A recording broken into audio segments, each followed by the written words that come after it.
It's Saturday night and you're finally kicking back after a brutal week of work or school. You decide to treat yourself like the sophisticated cinephile you are by watching a Hollywood blockbuster. But there's just one problem. Your go-to streaming service is letting you down. So there's only one solution. You turn to the spiciest, most questionably legal video service the internet has to offer. Before you can even shove that first handful of popcorn into your mouth, the front door explodes open. The FBI storms in like you're on their most wanted list. By this point, your ISP has already given you the digital equivalent of a slap on the wrist. Your computer's probably infested with malware. And now this is the absolute worst case scenario. You might be looking at a year in jail or a fine of up to $100,000. Why? Because you broke the first of 14 laws that millions of people on the internet break every single day, illegally downloading a movie. Want to keep your digital nose clean? Better keep on watching this episode of The Infographic Show. Everyday things you do online that are actually illegal. Number 14. Torrenting copyrighted movies to watch them for free. Okay, so maybe the FBI isn't about to throw you into a black site just yet, but that doesn't mean you're in the clear. Streaming a pirated movie is one thing, but the moment you hit that download button, you're stepping into legally murky waters. In the US, watching a pirated movie isn't technically illegal, but downloading it means you now own an unauthorized copy, and that can be interpreted as intent to distribute. Many torrent sites automatically share portions of the file as you download, turning casual users into unintentional distributors. Copyright holders actively monitor illegal downloads, tracking IP addresses and issuing fines or lawsuits. Some users have been forced to pay thousands of dollars in settlements. While a single download might not get you into trouble, repeat offenses or grabbing high-profile content increases the risk. But you probably already knew that. Number 13. Yelling at strangers on the internet. Maybe someone made a political point you disagree with, or utterly destroyed you in an online game. But more likely, you got into a very heated debate about Star Wars. Your heightened feelings led you to threaten violence against the stranger, or claim that you have carnal intent toward their mother. Either way, if your tongue-in-cheek threats get a little too real, you might find yourself breaking the law. According to US law, if you make a threat to kidnap or harm someone, you could face a hefty fine or up to even 5 years in prison. Don't believe us? Take a look at Title 18, Section 875 of the United States Penal Code. Any communication containing threats of kidnapping or injury is a federal offense. And yes, this has been legally applied to threats made online. And if you think you may be able to sneak around all this with jokes, think again. In March 2023, a prolific 4chan troll learned this the hard way after making violent threats to shoot a Florida sheriff in the head. He thought ending his rant with "in Minecraft" would be a get-out-of-jail-free card. He was wrong. He was arrested, and that same sheriff he'd threatened tweeted upon the man's arrest, "What a shame, a 4chan troll has to come out of his room." Talk about adding insult to injury. But it's not just meanness that might land you in hot water.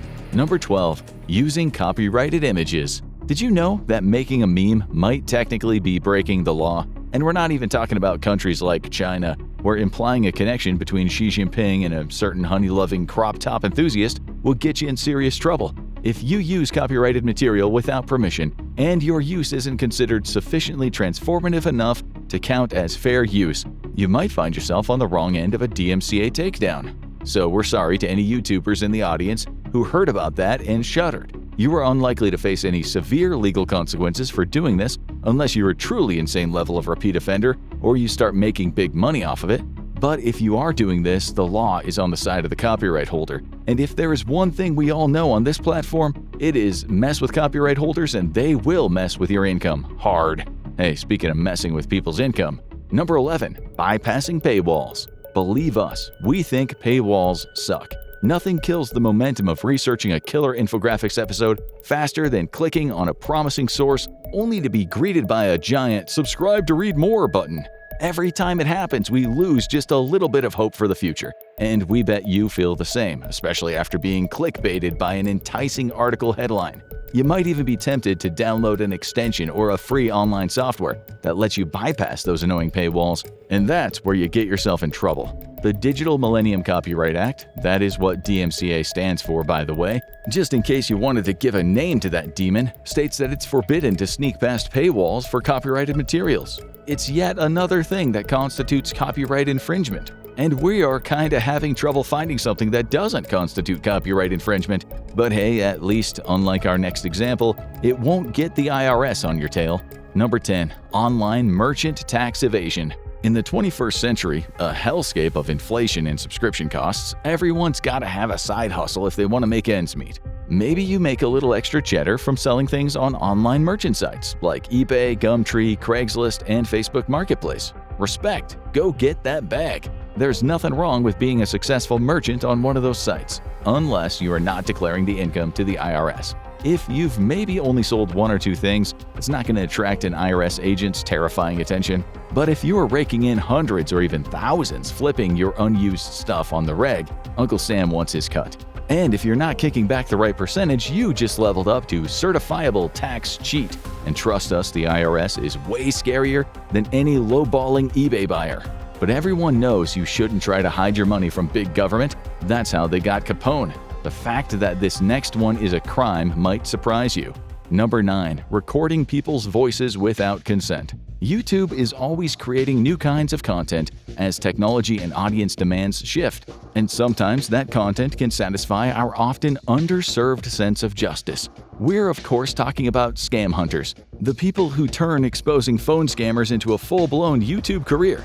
You know, the ones that hack into a scam call center, wasting their time and sometimes even getting revenge. We all enjoy the karmic justice of seeing a scammer get their just desserts. But in 13 of the US's 50 illustrious states, you're actually enjoying a crime equal to that of the scammers. If you're living in California, Connecticut, Delaware, Florida, Illinois, Maryland, Massachusetts, Michigan, Montana, Nevada, Oregon, New Hampshire, Pennsylvania, and Washington State, all recordings of calls are subject to two or all-party consent laws. This means that if you want to record a call, you need the explicit permission of everyone involved in order to legally record and transcribe what you hear. The same goes for calls via social media like Discord, Facebook, and Skype, if anyone still uses Skype. So if you're in one of those states and you like the idea of becoming a YouTube scam hunter, you'd better also prepare to launch a life of crime. And hey, it's not just audio that can get you in trouble here. Number 8. Uploading photos or videos of people without consent. Now, like a lot of laws, this is a complicated one. If you're out in public and you take a photo of a stranger or a friend, you're actually completely entitled to take that photo and post it online. That's because in public, there's no expectation of privacy, so you can really do whatever you want in that regard. But let's just say you're at a house party and you take some pictures of the whole thing to commemorate what a great time you're having, and then you post them to Facebook or Instagram the next day. But someone in those group photos really didn't want to be shown, and if they wanted to sue you to take it down, they would have every right to do so. That's because in a private residence you have an expectation of privacy, and thus people need to consent for you to post their photos online. And if you have taken explicit photos or videos of someone, it's even more severe. Revenge porn, maliciously posting someone's private content online without their consent, is a serious crime. 48 out of 50 US states have strict penalties for it, and if you're thinking of moving to the other two, don't bother. They've got their own ways to make sure offenders face justice. Ruining someone's life online doesn't just come with social fallout, it comes with real legal consequences. We hope that's not something you're doing out there, infographics fans. This next seemingly innocent crime, though, it's one we might all have been guilty of at some point or another. Number 7. Sharing passwords. Here's something that's not a hot take. There are too many streaming services. Just off the top of our heads, there's Netflix, Amazon Prime, Disney+, Paramount+, Peacock, Tubi, Mubi, Plubi, Shudder, Hulu, Apple TV+, AMC+, MGM+, Jinkle+, Stan, Binge, Crunchyroll, HBO Max, Starz, Acorn TV, Pureflix, Fubo, Philo, Zubo, Hallmark Movies Now, and the Infographic Show Plus. We made 3 of those up. See if you can tell us which ones in the comments. The point is, if you want to keep track of the current media landscape, you need to have one hell of a subscription package, which in turn means a hefty chunk of change. One of the best ways to work around this is for you and your friends or family to take a couple of these services and spread the wealth by sharing each other's passwords. And by doing this, you prove yourselves to be criminal scum. Now you might be saying, but surely that would only mean I violated the streaming service's user agreement. They could terminate my account, but why would I be in trouble with the law? To which we would respond, copyright infringement. The specific laws will vary depending on the location you're in. But the UK's Intellectual Property Office sees piracy as a major issue for the entertainment and creative industries. That means pasting random internet images into your social media, streaming movies on a hacked Fire Stick, or watching live sports through sketchy apps without paying isn't just a loophole, it's a crime. So that's one that our viewers in the UK should be extra careful to avoid. But what about another crime that could get you in trouble in the land of the free and the home of the brave? Number 6. Collecting information about people younger than 13. This is another one where we hope that this won't apply to you. If you're not a minor, it's probably fair to say that you just shouldn't be talking to them online. That's not so much to ask, is it?